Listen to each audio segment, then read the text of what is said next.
Bonjour à tous, c'est une vidéo pour faire un petit peu le point, comment j'avais prévu, ce qui s'est passé, ce week-end. Bon, j'avais pas été, voir pays par pays, j'aurais pu le faire, mais chez moi, le côté, astrologie d'anticipation peut générer aussi de l'anxiété. Donc je savais qu'il y allait quelque chose de gros qui allait se passer. J'en avais parlé dans la vidéo, de Mars conjoint au nœud sud. J'avais alerté sur le risque d'attentat et je savais que quelque chose d'énorme se préparait.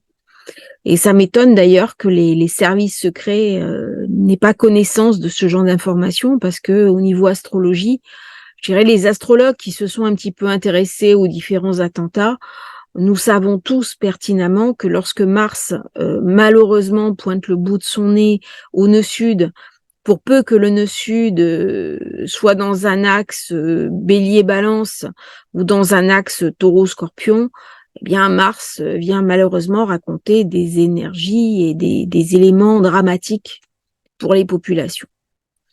Donc je suis toujours un petit peu surprise de ce décalage où nous avons une information parce qu'on arrive à lire le ciel, et puis une incapacité du monde, d'une part à nous croire, d'une part à nous entendre, et d'autre part à en tenir compte. Bon, c'est ce qu'on appelle peut-être la fatalité. Euh, c'est ainsi. L'astrologie a perdu il y a bien longtemps ses lettres de noblesse, et c'est bien dommage parce que eh bien nous sommes capables, hein, je pense qu'on a, quand on a de l'expérience astrologique, de voir des risques. Ça ne veut pas dire que parce qu'on les voit, ça va se produire. C'est pas ça. Mais à ce moment-là, on peut mettre en place des vigilances. Est-ce qu'on peut tout éviter par l'astrologie? Non. Non, quand vous avez une opération d'envergure comme ce qui vient de se passer en Israël, vous ne pouvez pas l'empêcher par l'astrologie. Par contre, vous pouvez être beaucoup plus vigilant. C'est-à-dire, vous pouvez être sur vos gardes, surtout au niveau des instances gouvernementales et des services de renseignement. Donc, c'est un peu ce que je déplore dans ce qui s'est passé là. C'est que les services de renseignement n'aient pas eu l'information et que ce soit bien entendu les populations civiles qui payent un coût exorbitant. Là, il y a 500 blessés, 500 morts, pardon, et 2000 et quelques blessés, dont des blessés très graves. Et c'est vraiment navrant. Donc, on va voir un petit peu les configurations, ce qui s'est passé samedi 7 octobre. On prend 6h30 hein, au moment où les sirènes ont retenti à Tel Aviv. On voit qu'il y a un ascendant balance, donc qui vient renforcer encore ce côté Mars en chute.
et Vénus qui se retrouve complètement acculée, conjointe à la lune noire. C'est-à-dire que là, on va faire ressortir le mauvais côté de Vénus, d'autant qu'elle reçoit un carré d'Uranus, Uranus étant dans son propre signe en Taureau.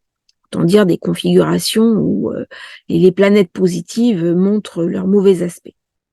Il y a des fois des configurations où les mauvaises planètes peuvent montrer des aspects absolument fantastiques et absolument protecteurs. Et puis, il y a aussi des moments où les bonnes planètes peuvent vraiment avoir un côté terrifiant. N'oublions pas ce côté ambivalent des planètes qui portent le nom de divinité, divinité gréco-romaine, qui avait toutes un visage positif et un visage négatif.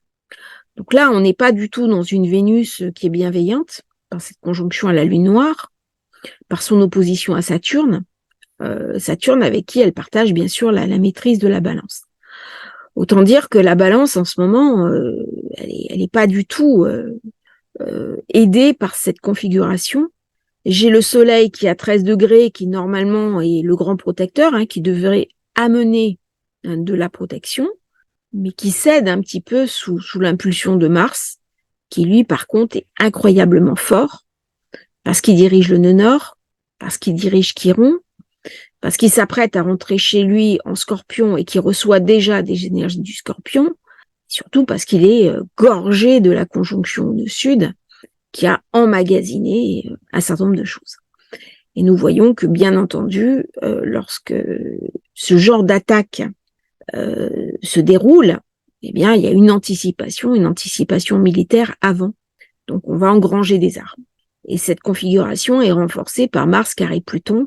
Mars carré Pluton qui, là, est venu amener une déflagration et amener des ombres noires autour de la situation qui s'est déroulée samedi 7 octobre.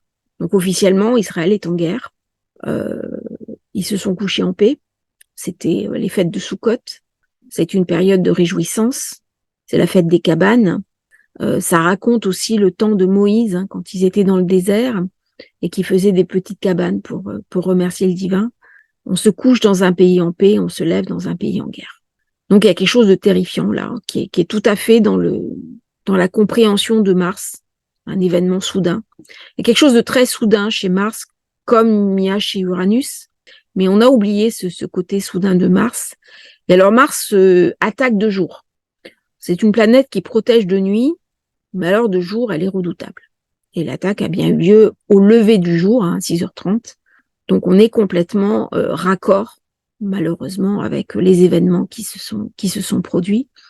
La Lune, elle est au milieu du ciel, et la Lune au milieu du ciel en Cancer, donc elle aurait dû protéger, sauf que le milieu du ciel, eh bien, la Lune n'est pas dans son domaine.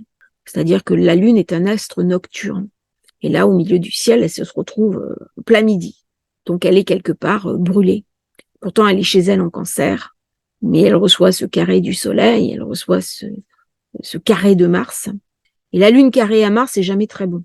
C'est jamais très positif, parce que ce sont deux astres nocturnes, et quand ils se trouvent ensemble de jour, c'est pas des positions très très stables. Et elle subit aussi une attaque de Pluton. Pluton qui est un petit peu en choc frontal là. Donc il y a quelque chose qui est en train de céder. Donc même la Lune qui normalement est très bénéfique chez elle, et ben là elle est très faible. Et la planète qui tire vraiment toute sa force, toute sa puissance, eh bien c'est Mars. C'est Mars alors même que la planète est en exil. Et c'est sur ce chemin de l'exil en fait que il y a des choses qui se passent. Et on voit bien la maison 12, la maison 12 qui tombe en Vierge, maison 12 qui se retrouve en Vierge, et avec ce Mercure qui est en Balance, en maison 12, donc qui raconte des choses qui ont été préparées de longue date, des secrets. Souvent j'ai parlé des secrets ces derniers temps. On voyait bien qu'il y avait des choses secrètes qui se préparaient, comme s'il y avait un feu qui couvait sous la marmite, mais qu'on n'arrivait pas à savoir où il se situait. Maintenant on a la réponse. On a la réponse avec Mars qui est passé en conjonction au sud. On va voir maintenant dans le thème d'Israël si on aurait pu aller plus loin sur l'anticipation, et vous allez voir, c'est assez intéressant. Donc voilà, ça c'est le thème de l'État d'Israël. On voit bien ascendant Balance, Donc l'ascendant Balance qui tombe exactement sur Mars conjoint au nœud sud. Donc là, c'est clair, c'est montré. Israël avait nœud nord, nœud sud, nœud nord, nœud sud, taureau, scorpion. Et on a au milieu du ciel Cancer, et on voit bien la lune qui est également au milieu du ciel. Par contre, là, elle est en Lion, alors qu'au moment des attaques, eh bien, elle était en Cancer. Donc, il y a quelque chose d'une proximité entre le moment des attaques et le thème d'Israël. Et j'ai du mal à voir cela comme un hasard, comme si il y avait un astrologue de l'ombre qui avait déclenché quelque chose de très dur, parce que dès qu'on a un passage de Mars conjoint nœud sud, il y a créé beaucoup d'anxiété et d'une manière générale un sentiment très oppressant. D'autant qu'actuellement on a Mars carré Pluton, donc ça vient rajouter à ce sentiment d'anxiété. Ce que raconte aussi la Lune. Quand la Lune est au milieu du ciel, on n'est pas à l'aise. La Lune, elle est fantastique, par exemple, pour tout ce qui est popularité, pour tout ce qui est commerce, pour tout ce qui est clientèle. Mais dès qu'on va jouer sur un mode intérieur, la Lune, elle peut ramener des angoisses profondes. C'est-à-dire, c'est comme si on voyait revenir les fantômes du passé sur ce genre de configuration. Quand on voit le thème d'Israël, on a Pluton, Saturne, Mars qui sont en Lion. Alors, ils sont un peu larges pour une conjonction, même si on a une belle conjonction Pluton-Saturne, ce qui donne quand même des aspects très durs, très militaristes. Alors même que l'ascendant Balance ou Soleil en Taureau prédispose pas forcément à ça. Mais là, il y a quelque chose de très militarisé, par le cuspide de la maison 7 qui est en Bélier et qui est renforcé par ce carré entre Mars et le Soleil. C'est-à-dire quelque part, on existe aussi parce qu'on fait la guerre. On voit bien dans ce thème les capitaux étrangers qui viennent soutenir Israël, notamment avec Jupiter qui est en bas. Bon, ça c'est un petit clin d'œil. On voit bien comment Jupiter raconte ces capitaux, notamment américains, et ces personnes qui sont sympathisantes d'Israël alors même qu'elles sont à l'étranger, qu'elles vivent à l'étranger. Et donc là, c'est impressionnant quand on voit le thème israélien et le thème des attaques. Eh bien, on réalise un petit peu comment l'astrologie mondiale peut venir déclencher quelque chose qui est en présence. Et ce quelque chose en présence, c'est le passage du nœud sud sur l'ascendant, qui était à ce moment-là un moment de faiblesse pour Israël. Et c'est ce passage qui a déclenché un peu l'événement.